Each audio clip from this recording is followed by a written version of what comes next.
we developed something called HealthGPT that run via that and allow you as a user to ask a question and receive an answer that is really scientific, and we believe it's much better than doing it based on the whole web. So that's one thing that we are doing.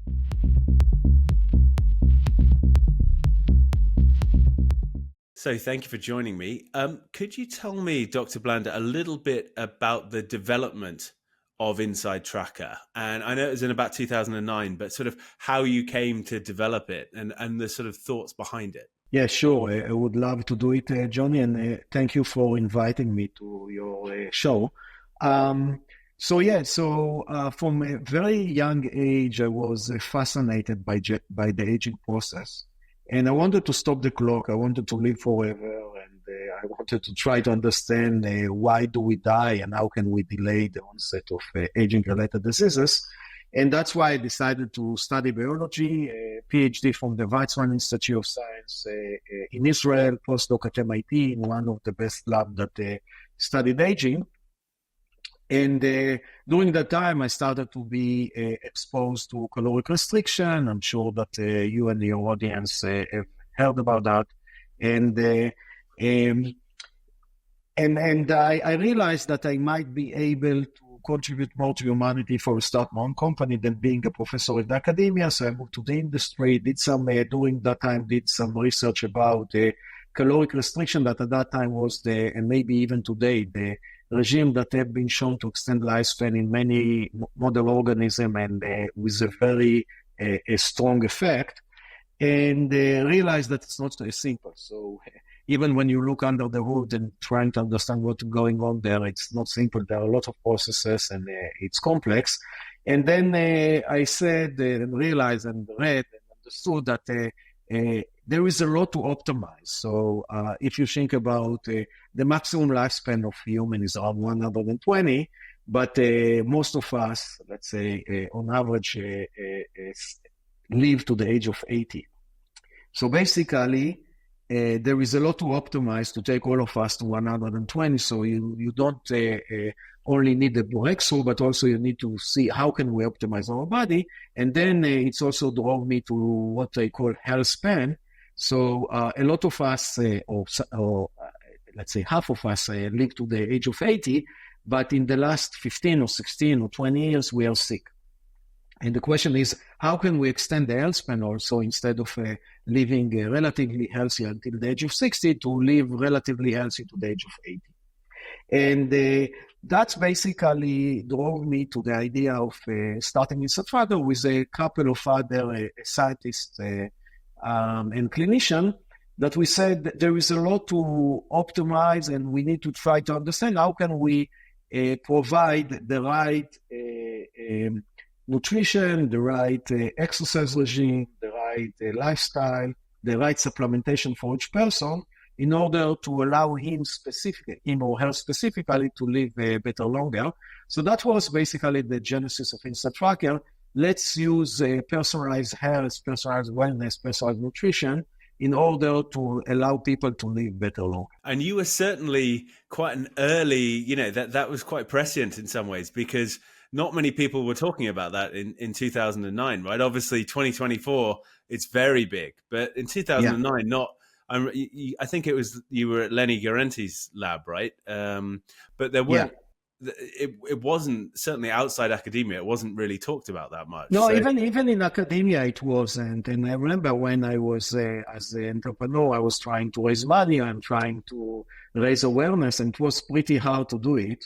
I would say that it was a bit ahead of the time, but in another way, it's a big advantage for us because we develop a very robust system, application, AI system, and a very big database that we have right now that allow us to lead the field in a very big way comparing to everyone else that just woke up yesterday or a few weeks ago.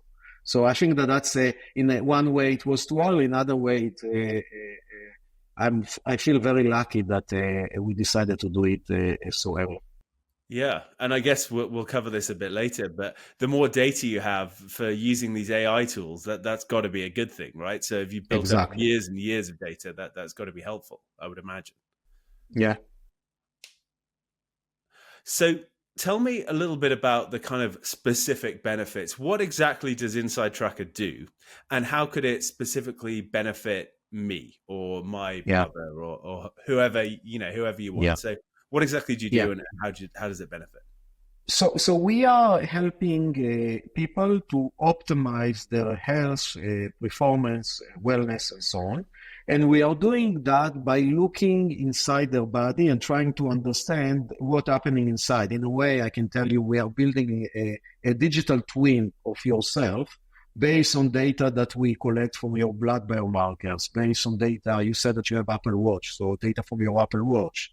And genetic data that we are collecting. We are very soon launching a food recognition platform that will allow us to, or allow our user to collect data a week every quarter of exactly what they consume, and based on that provide to them more value. And last but not least, we're asking the user a lot of questions.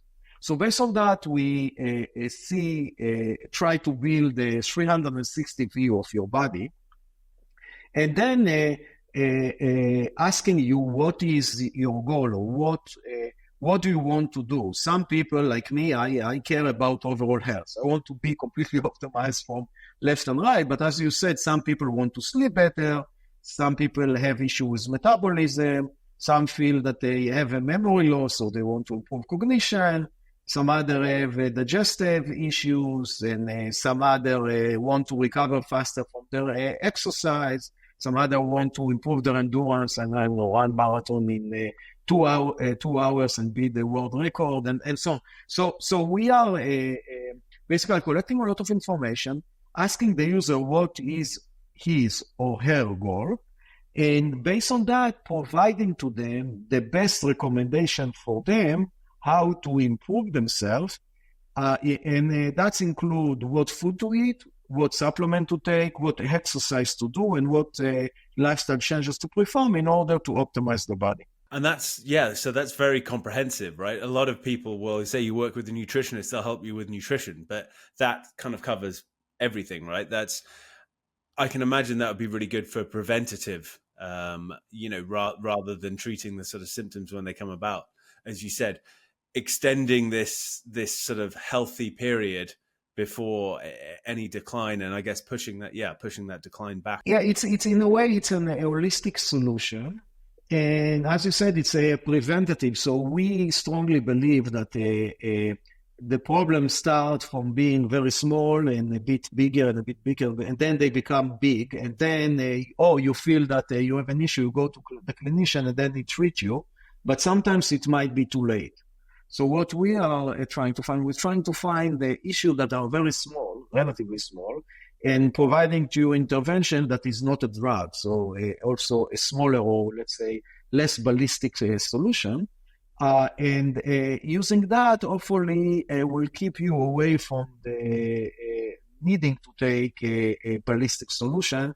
And by that, every drug that you're taking, there are some side effects and so on. And most of us know that a lot of the food items that we have are around for thousands of years. So the side effects, if they are pretty limited, and we know about them. So I think that it's, in a way, it's the best policy for you. If you really want to live longer, better, and enjoy life, and see your grandchild graduate from college, and I don't know, getting married, and see your grandchild, that's in my opinion, the way to do it. And yeah, I mean, a lot of this, people will say, "Oh, well, it's all genetics," but actually, it's 80%. I've heard you maybe give different figures, but it's at least 70-80% within your control, right? It's not all genetics. They account for something, but not that much. Yeah.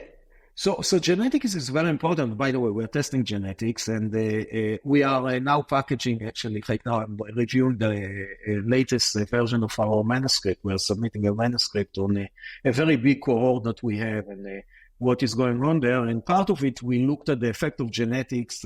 For example, if you have high glucose, what is the what is the contribution of the genetics versus the rest. So let's look at a marker such as ApoB, apolipoprotein B, which is a very important a marker for cardiovascular health, is even more important than the level of LDL. And we looked at that, and there is the genetic there is pretty strong, but it's around 13%. So basically, in that regard, 87% is based on your lifestyle and the environment, and 13% is genetics. The genetic is still important, because if you have, for example, a very high risk for high ApoB, maybe then you need to consider to take a drug, consuming a statin, because but still you have an intervention. So even in that case, you have an intervention. You cannot come say, "Oh, it's my genetics, I won't do anything." So absolutely, genetic is a pretty small. Your assumption of 80-20 is a pretty good assumption. And everyone needs to understand, even if you have a bad genetic, it's like you are going to the casino in Vegas and playing with a bad card, but you can still win. So it will be harder for you to win, but you can still win. So don't raise your hand and say, "Hey, my genetic is bad and I cannot do anything about it." No way, you can. And that's really encouraging for people as well, to sort of empower them to think, "Oh, well, it's not all down to fate, and whatever I do." Yeah, that's really cool. So anything else on that sort of topic about InsideTracker and what you're doing? Is there anything else you're sort of developing? You mentioned that you'd like to mention or kind of talk about? Yeah, I think that what is interesting about that, again, you mentioned that we founded the company in 2009, so we have a lot of data, and we published a peer-reviewed paper in 2018, looking at cohort of 1,000 users, and we have seen that subpopulation that started, for example, with high LDL or high glucose have been and when we follow them from a baseline to a follow-up, following using the InsideTracker recommendation, we've seen a significant, statistically and medically significant improvement of the values. What we have done now in the paper that we're packaging, we have 20x more users right now. And we also can follow them longer. So in a lot of the markers, we follow them, people, again, that started, let's say, with high LDL or high cholesterol or high glucose or high inflammation. We can follow them not in one test after, but 5 or 6 tests after. And what we have seen is amazing, that either they improve it and continue to maintain it in that level, and in some markers, they even continue to improve it from blood test to blood test to blood test, meaning that a digital health platform such as InsideTracker allow our users to better maintain their health for years. It's not like, when someone go and lose weight, usually a few months later will gain the weight. So here we looked at that for the lifespan. The lifetime can be even 5-6 years after, and we can still see the improvement. So it's very encouraging, because it's showing that InsideTracker and solution like InsideTracker can allow users to optimize their health, performance, and so on for long. It's not like something that happened for a few months and then you are getting back to the old place. You continue to maintain it in a good way, which is very encouraging for me, but also I think very encouraging for humanity, that basically we can do that, and we can do that with a natural and simple intervention. Absolutely, yeah. It's profoundly encouraging. I mean, out of interest, do any sort of other companies or universities have that kind of amount of data over such a long period? So there are some databases like that. For example, in the US, you have the NHANES. They are sampling 10,000 humans or Americans, let's say, every year.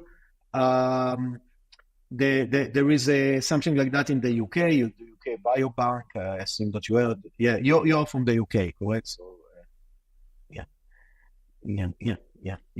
And there are a few others. I think that what is unique about our cohort is that first we follow the cohort for a very long term.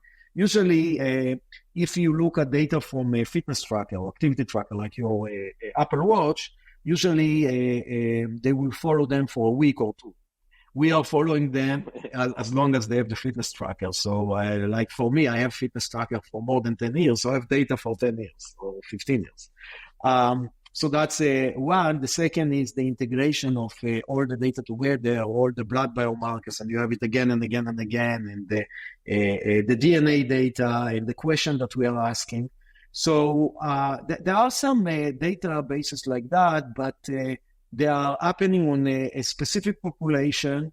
They are not, I call our population free-range humans. So basically, they are free-range. They are doing whatever they want. In a lot of those databases, they are telling you, okay, come exactly in a year and we'll test you. They are testing whatever they want. They are doing whatever they want. So I think that it's less in a lab setting and more in a real-life data that I don't know about anything like that in this magnitude. No, I don't. And that's got to be useful, right? There's got to be, as you said, free-range humans. That's much more practical. And you also you recommend testing more often, right? Is it once a quarter or that sort of? So you've got quite frequent snapshots, basically. Yeah, again, we recommend, but the user can do whatever they want. So we recommend. I think that testing 4 times a year, it's great. But even if you do it twice a year or even once a year and upload your data that you have from your primary care physician to InsideTracker, it's good enough for some people. It depends how type A you are and how driven you are. I'm very driven, and you said that you have Apple Watch. I have Apple Watch, but also Whoop and Aura and so on. So I'm a bit more, to the extreme. But I think that for even if you'll do it once a year, it will be much better than not doing it. So it's good to do it 4 times a year, but I know that it's not easy for people to do that. So do whatever you can in order to optimize your body. But especially so many of these, I'm thinking of the aging sort of stuff, they happen over years or decades, right? So if you had it even every year, you'd still be able to follow some trends pretty well. Exactly. And the trend is the key, because let's go back to the glucose, the example of glucose that I gave to you before. Let's assume that your glucose at your 20s used to be 80, and that your 30s used to be 85, and at the 40, 90. You're starting to see a trend. And it's still, if you go to your clinician, you are normal, nothing. What we are saying, normal is boring, you should be optimal. So we develop optimal for each person based on his age and gender and ethnicity and athletic activity.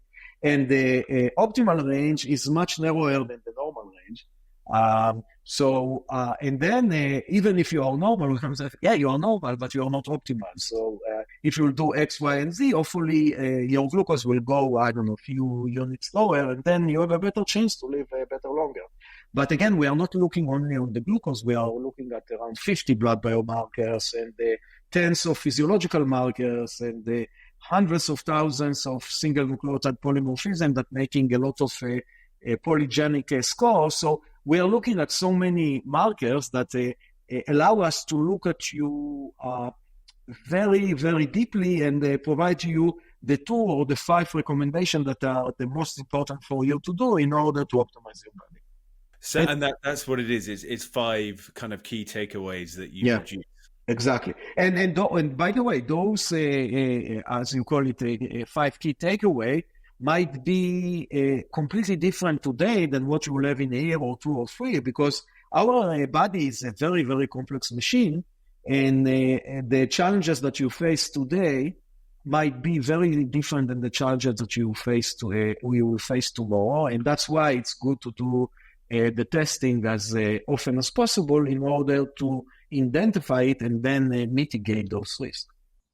Yeah, that makes a lot of sense. And as you said, I think just picking up on the sort of optimal range, people think, oh, normal, that's fine. But you forget that normal's like Homer Simpson and on all sorts of, medications and stuff. So normal is Yeah, not yeah, necessarily, yeah, good. I always compare normal to like the minimum wage, you can survive, but it doesn't mean it wouldn't be better to yeah. earn more, right? To get it into an optimal Yeah, range. it's a very it's a Johnny. It's a very good point, because the way that the labs calculate the normal, basically they're taking 10,000, 20,000, 50,000 people, basically find the mean and two standard deviation, and comes okay, or one standard deviation depending on the marker, and then I'm say okay, that's the normal range.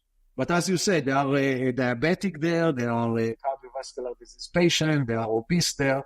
And I don't want to compare myself to them. I want to be better than that. Exactly. And it also depends, it's country. I've done a lot on like testosterone, for example, with my PhD, and it's country specific. So you could have, low testosterone in Canada and not low or certainly not, clinically low in the UK or the US or whatever. The ranges are subject to revision, as you said. So yes, that's really interesting. So moving on to sort of B, I suppose, anti-aging breakthroughs. What are you most excited about? The breakthroughs of the last sort of 3 or 4 years that people might not know about, or breakthroughs that have just happened or are about to happen that you might know about that may not be known. So I just want to mention that I have a podcast called Longevity by Design that I interview the smartest and the brightest scientists in the world. So we already, I think, recorded 70 episodes, and we interview, I think, a lot of those experts. So I think that I have a pretty good view to look at that.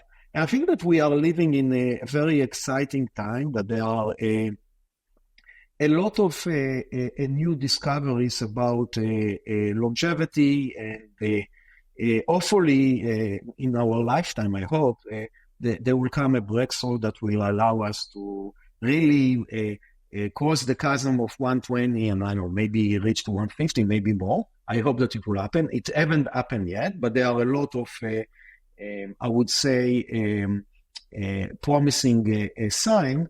And I can describe a few of them.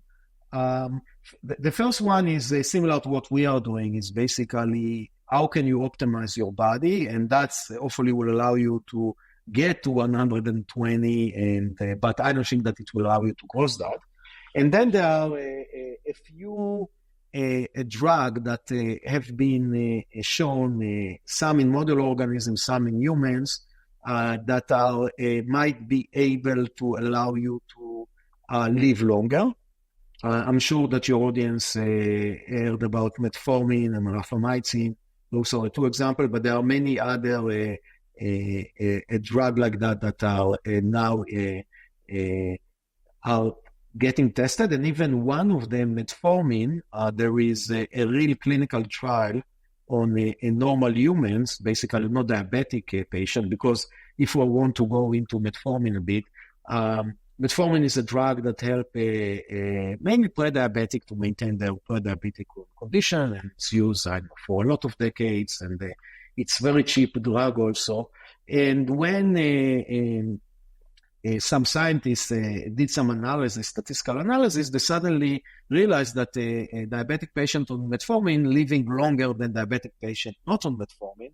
But then they compare it to a normal human, and they've seen that they also live longer than the normal human, which is very interesting. But again, it wasn't in the same study. So now Professor Nir Barzilai from the Albert Einstein is running a real study with around 6,500 human.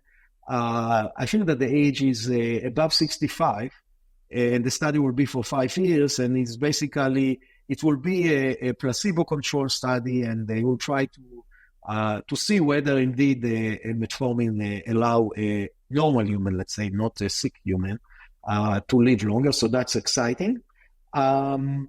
As I said, there are many other potential drugs that can do it, including the wonder drug GLP-1 that I'm sure that you heard, and all of your audience. So GLP-1 is literally look like a wonder drug that allow a obese to lose weight, allow a diabetic maybe to convert to non-diabetic.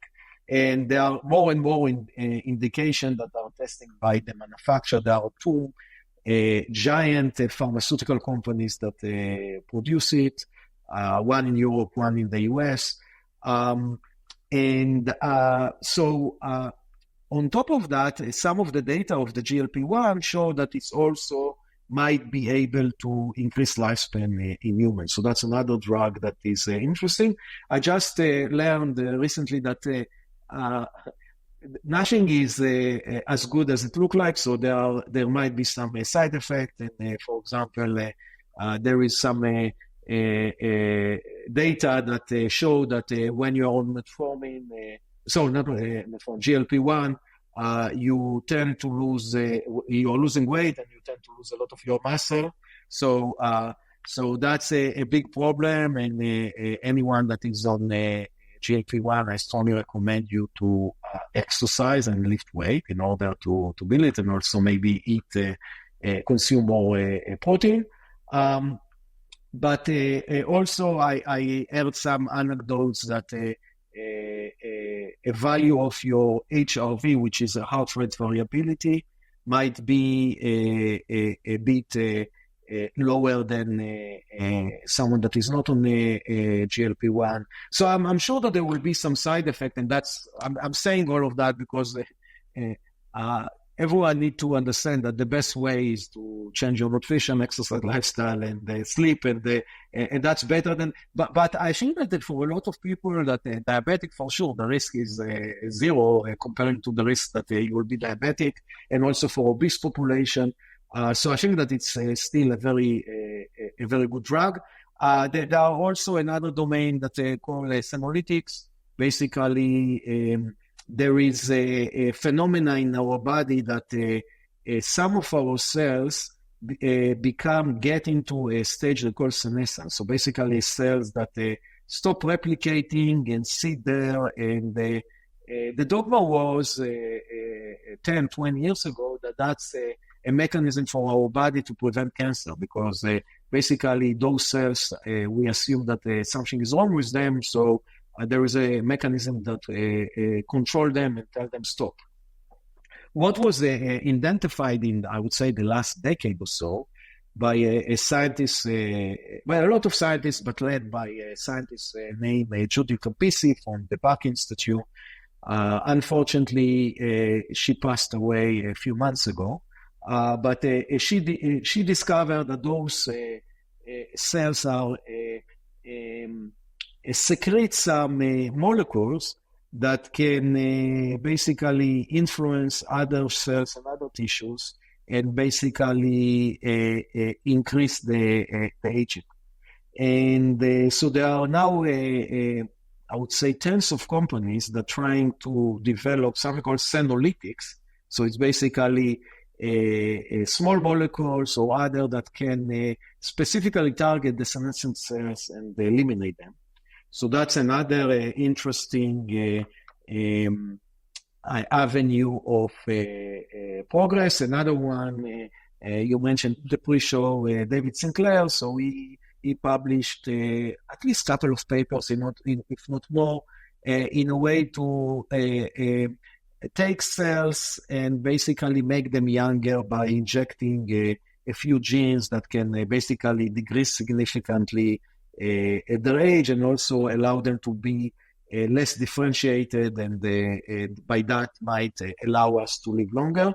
There is a risk for that because when you transform them too much, you can increase cancer. So it's basically a balance between longevity and cancer. But I think that if we'll find the right balance, and David showed, for example, in one of his papers, he showed that they could fix the sight of a mice that couldn't see and suddenly could see. So there are a lot of interesting applications in that.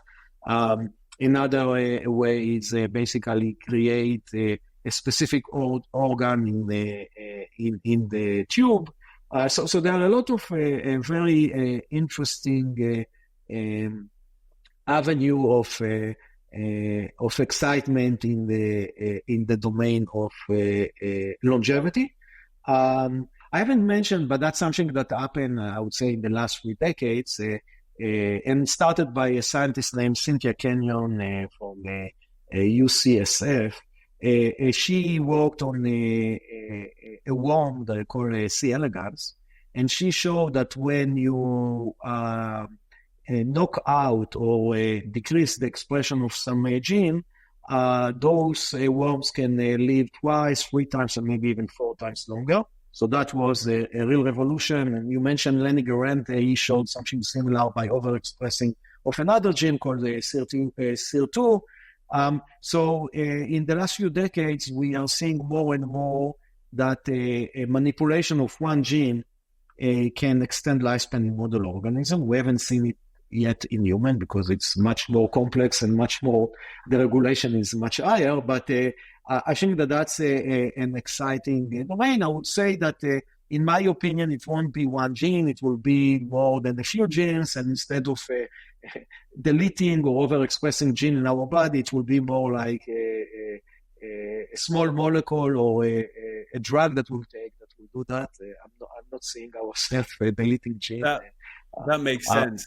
I know that in the context of sports performance, people always got very excited about changing one gene, but that doesn't, as you said, have that much of an impact. And also there is a lot of risk in doing that. So I think that there are a lot of interesting opportunity for the future. In my opinion, I don't think that any of that will happen in, let's say, the next 10 years. We'll see some progress, but it's not like you will go to vitamin shop and buy something, or you go to your clinician and you buy something. It will take a longer. So if you want to enjoy those exciting, futuristic potential intervention, the best policy is to use what we have today and basically use your nutrition, exercise, lifestyle, sleep to optimize them, and hopefully you'll live long enough to get to those game-changing effects. Exactly. As you said, it's remaining as healthy as possible for as long as possible and delaying. And even things, like metformin can have an impact on your response to exercise and stuff. So if you can control your glucose by, eating better and putting on more muscle and exercising more, then that's probably going to be beneficial. And Johnny, one point related to that's a very important point that I learned from one of my interviews with Nir Barzilai that we discussed before. He strongly suggests, and I think that makes a lot of sense, that also the timing of taking those, let's say, drug is very important. So he doesn't see any reason for someone in his 20s to consume metformin or rapamycin because the risk is higher than the reward. But let's say if you are about 50 or 60 or 70, maybe then it makes more sense because you already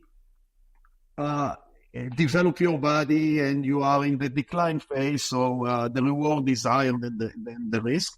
So I think that people that listen to us and they're running to buy metformin or rapamycin, by the way, I'm not using any of those because I'm very careful with my body and I prefer to only consume a supplement or drug that are approved, and there is a lot of data in the literature that suggests that they are good for me. But a lot of scientists that I have interviewed are consuming those drugs, so good for them. But I think that the audience should understand that there is might be a lot of risk that we don't understand. For example, what we are starting to learn about GLP-1 say that all those guys from Hollywood that want to lose 10 pounds to look good in the beach, I'm not sure that for that it makes sense and the risk is higher than the reward. If you are really obese and you need to lose, 50, 100 pounds, I think that the reward is higher than the risk. But if you need to lose 5 pounds, go to the gym, eat well, and do it. I guess it depends a lot on your individual circumstances and your risk calculus, right? And your age, that sort of. Yeah. So kind of moving on, and you mentioned Senolytics earlier. So I'm going to segue into, I did an interview with someone who uses machine learning algorithms to kind of identify Senolytics. So rather than sort of bench-based lab research, she was able to use, AI and sort of machine learning. So I was wondering, we've talked a little bit about the sort of general health breakthroughs, but what about tech breakthroughs? And I've heard you, this is fascinating. I've heard you mention HealthGPT and that sort of thing. So what are the sort of tech breakthroughs and this interface between health and tech that you think are most exciting? Yeah, no, it's a very good question. And by the way, I think that we are living in an era that everyone knows that today in 2024, we have an AI revolution. And everyone that look at the NVIDIA stock and every day it's going 4% high, you understand that it's happening. There is I would call it the weight loss revolution, and that's the GLP-1. And that's a big revolution because all the obese and overweight people showed that something is wrong with them. And now we know, no, it's they have a genetic issue or a health issue, and the GLP-1 help you to do that. So that's another big revolution that I think that it's a few years behind the AI revolution. So it's happening, but not everyone understands that it's going. And then we have the what I call the longevity revolution. That it's, I would say, a few years after. So if you think about it, it's like the AI revolution is already in the, 80% of the potential. The weight loss revolution is 40%, and the longevity revolution may be only in 10% of the potential. So it's really a few years behind both. And as you said, I think that they can work together. So let's focus on the AI and the longevity. So the AI allow us, the LLM, the large language model, allow us to crunch a lot of data and summarize it well and provide to the user some information that is easy for him or her to digest. Because I think that a lot of our problem is we have too much information. How can you understand? Yeah, overwhelming. But I think that another problem is where are you looking at that data? So if you look at the web, basically, you ask Google, how should I improve my glucose level? Let's go back to that. You'll get a lot of answers, some of them from some gurus that saying what they want to say because, they have some reason to say it, but it's not really scientific. And some of them from people that are not even scientific, and they are saying stuff. And basically, there is a lot of dirtiness there. The advantage of what we have at the InsideTracker is that we wrote more than 1,000 articles about what we are doing. As I said, we have all the interviews at the podcast Longevity by Design. We have our internal data that a scientist spend, if you accumulate that, hundreds of years of collecting data. And all of it was reviewed by a real scientist. So we have a mega data that is really clean. Clean meaning you don't have the opinion of this guru or the opinion of someone that wrote in a Twitter to someone else, and the LLM engine catch it and telling you something that is wrong.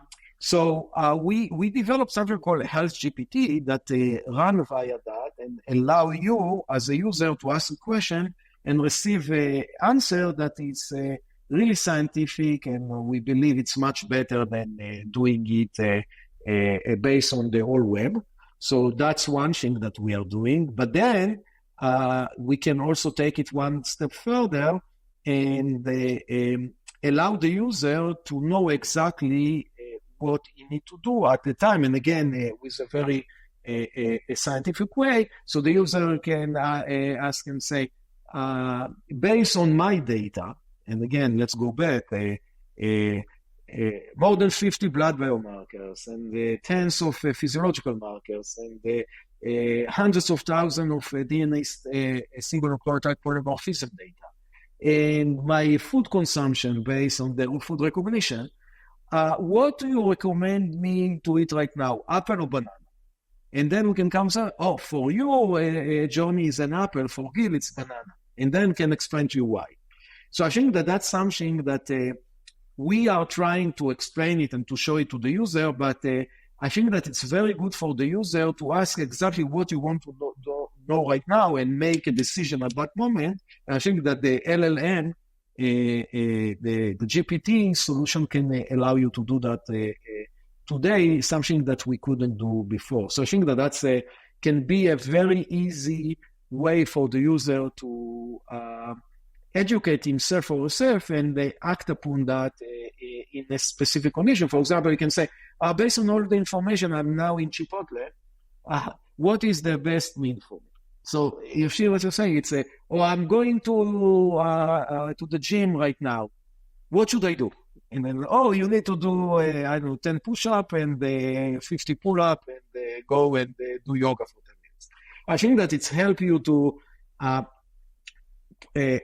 take care of your body in the best way based on the best data that's available, and aggregate it to you in a way that is very simple and concise. And as you said, it's sort of very immediate and actionable rather than being sort of quite abstract. You actually know how to. And I totally agree. As someone has a background in health and fitness, a lot of what you read on the internet about health and fitness is very dubious. So we've kind of talked a little bit about it as well, and you mentioned it, but personalized medicine, personalized healthcare specifically. What are your sort of thoughts on that at the moment? Where are we with personalized healthcare at the moment? And I suppose, what would the next 5 years hold for that? Yeah, I think that this is a sad point, because we haven't made a lot of progress there. Our healthcare system is more reactive than proactive. So basically, our clinician have been trained to fix something that is broken and not maintain something that's working well and allow him to be well for longer. I think that we are doing better with our cars, that we are taking it to the technician every 10,000 kilometers, and the technician plug a computer and then telling the technician exactly what to do, and then the car is good for another 10,000 kilometers. The healthcare system is not working like that. And I think that we really need a revolution. And by the way, that's one of the reasons how I built InsideTracker, because I knew that it's very hard to change the healthcare system from the inside, because there is a lot of money there. There is a lot of interest, and it's very hard to do that, but it's easier to do it from the outside. So I think that we build right now enough value and enough justification to come to them and say, hey, you should try to learn from us and do it in the healthcare system. So basically, providing to the clinician, you said that you have Apple Watch, come with your Apple Watch to your clinician and tell him, hey, my REM sleep was like that, and my deep sleep was like that, and I'm sleeping 6.5 hours a night. Is it good? And my resting heart rate is 65. Is it good or bad? I don't know. I don't know what to do with that. But I think that there is a lot of data there that if you aggregate it the right way and provide to the clinician, literally, let's say one paragraph that summarizes Johnny based on his blood data and the Apple Watch data and all the history, and come to the clinician and say, okay, based on what I've seen in the last months or 6 months or a year, that's the summary of Johnny, and that's what Johnny needs to do. That's the future, and unfortunately, it's not there yet. Not there, I mean, not in the healthcare. Companies like us are doing it, but I think that we need somehow to convince the key opinion leader there to adopt it and have it to everyone. Yeah, it's a sort of cultural thing, I suppose, that people, but it's very odd to me that people won't be surprised, you have to take your car in every 5,000 miles. They'll provide that much care and attention to their car, but not your body, right? You can trade in your car. If it goes wrong, not a disaster. If your body goes wrong, potentially a disaster. But people don't. No trading. No trading for your body. Yeah, exactly. It seems very odd to me, but and there are a lot of, especially in the UK with the National Health Service, there are a lot of incentives to improve people's health, right? Because if you think that there wasn't so much diabetes, etc., that would be very, very useful. So I do think we're starting to see this trend. And I suppose your analogy of the car would hold that if you take it in for its regular services, you'll extend the lifespan of your car, right? So instead of 120, it might get 180,000 miles. Yeah. Is the same true probably for the body, right? You could make that I think so. But again, it won't take us to the age of 200. We have a limit, and there are a lot of stories in the Bible that some people live to 500 years. But if you look at the documented data, there is one French lady that lived to 122. So in a way, that's more or less our limit.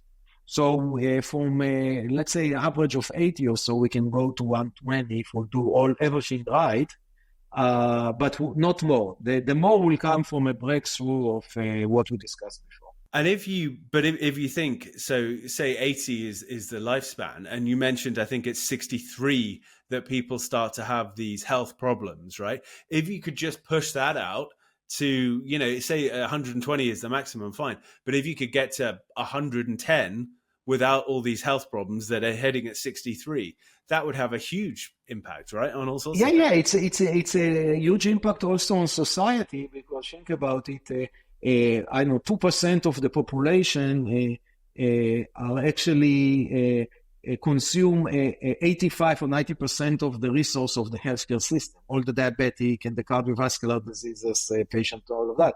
So if we can do that, it will be good to society. It also will be good for the people, because in the US you have something called 401k. Basically, you save for your retirement, and then you get to the age of 65 or 67 or whatever age, and then you are sick. So how can you enjoy it? So think about it. It's not enough only to invest, to save for the retirement. It's also important that your body, or car, analogy to the car, will be good enough that you can go and travel and have fun and see your grandchildren and see their graduation and so on and so forth. So I think that a lot of that is a mindset, because if a person will do that, we have the data, as I said in the paper that we are submitting, all the indicators showing that you are better, but you need to be dedicated enough and to understand it and continue to do it for life. It's not like there is no silver bullet. It's hard work. If you want to live better longer, you need to work hard. That's the story today. Maybe in 20 years, some scientists will find a blue pill that will allow you to do it without that, but today you cannot do it. And you think it's going to be years? I mean, people say, if you get to 2035, you might live another 50 years. But I mean, I'm just encouraging you to sort of speculate here. But you think that a lot of these sort of big step change, that's a long time away? I would say, in my opinion, it's at least a decade, because you know that to develop a new drug, you need to do clinical trial, and then you need to have a approval, and a lot of those exciting discoveries are not even in clinical trial. There is only one clinical trial, the one that we mentioned about metformin by Nir Barzilai. That will take 5 years, by the way. Think about it also. To do a clinical trial in longevity is not easy. It's not like, someone that died from cancer, let's say pancreatic cancer, in 3 months, will do a study of 3 months and show that everyone that take the drug is not dying after 3 months. That's it. You have the indication that they will approve it. Here, you need to look at 5, 10, 20 years. So I think that it won't be easy, and we want to have a FDA-approved drug very soon. Yeah, I would say decade is the minimum, in my opinion. Okay, that's really interesting, because you hear all sorts of wild speculation, but someone who actually knows the research and is actively involved in the technology as well, your opinion has much more credibility on that. So just to kind of wrap up, is there anything you wish I'd asked, or anything I've neglected to ask that you hoped I might ask? No, I think that you ask very good questions, and I appreciate your time. I think that was a very good interview. Cool. Well, any sort of if we wanted to sort of take you up on InsideTracker, could you just briefly run me through the sort of practical process about how we might get? Yeah. So InsideTracker is a subscription solution. So basically, the user pay $149 a year. And by doing that, he receives a lot of value. He can upload all his blood results from the primary care physician. He can enjoy from all the recommendation. We are sending also pro tips, post-exercise pro tip. You went for a bike ride for 45 minutes. You need to eat this amount of protein, this amount of carbohydrate, drink this amount of water. So giving you a lot of information like that. Also, you woke up in the morning and your Apple Watch showing that your resting heart rate is too high. We are giving you a recommendation. So you receive a lot of information about that. You can also, if you want, you can use our additional services. An additional service can be, if you want to get tested in the US, you can go to Quest or LabCorp via us, and we can supply to you the test. We can send you phlebotomist or technician to your home, and we can do that. You can also upload your DNA result, or if you don't have it, we can supply to you a DNA kit, and you can do it. We are allowing you to connect your activity tracker. So we are connected with the Apple Watch, Garmin, Oura Ring, and Fitbit, so you can connect them and receive a lot of value. So that's basically InsideTracker. And again, the goal here is not to do it for a week or a month or a year. The goal for us is for you to do it for a life. So we are adding all the time more and more feature to allow you to do that. We are coming very soon with a feature that called Healthspan Habit Score. That basically we are looking at the data from your, let's say, Apple Watch, and analyzing it and telling you what that you are doing might make you age faster, and what might make you age slower. And we are providing a couple of recommendations. What can you do this week in order to be better? And then the next week we'll sort of say, oh, this week you are better than last week or worse than last week. And so that's something that gives you, again, a very tangible recommendation what to do to improve it. We also have something called Inner Age that look at a lot of blood biomarkers, and based on that telling you how old is your body comparing to your chronological age. And those two are connected. So based on the Healthspan Habit Score, will tell you, oh, by the way, what you have done this week might cause your inner age to be older and younger. So we're trying to provide to the user a lot of information and a lot of insight that he can integrate into his daily life. Yeah, that's really cool. And I think gamifying it like that can be very encouraging for people to sort of see very quick improvements. I think that helps a lot of people as well. Absolutely. Cool. Well, Dr. Blander, thank you so much for your time. I really appreciate it. Thank you. I appreciate your time.